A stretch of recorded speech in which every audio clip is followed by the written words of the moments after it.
Do you really need a 475 horsepower 3-row SUV? Of course not. But do you want one?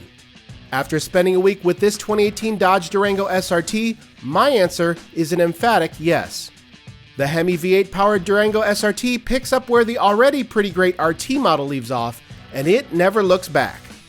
Because the RT is already pretty visually aggressive, this SRT is arguably something of a sleeper. You can clock it on the street thanks to its subtle vented and scooped hood, or you might spot its mail slot air intake just above the bumper.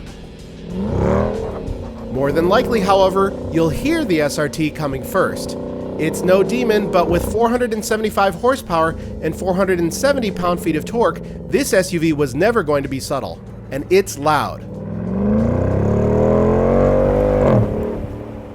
0 to 60 happens in 4.4 seconds, and you can push this breadbox all the way up to 155. Predictably, fuel economy is rough.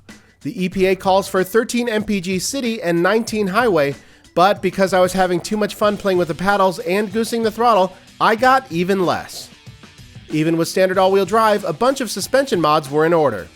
Adaptive Bilstein shocks, thicker anti-roll bars, and firmer springs do their job well without creating a punishing ride for the family. The SRT isn't cheap, but whether it's expensive depends on your perspective. Pricing starts at $64,000 delivered, but this test model stickered at over $70K.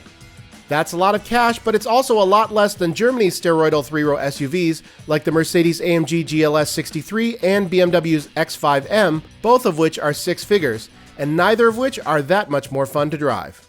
For full Dodge Durango SRT drive impressions and more details, click on over to theroadshow.com.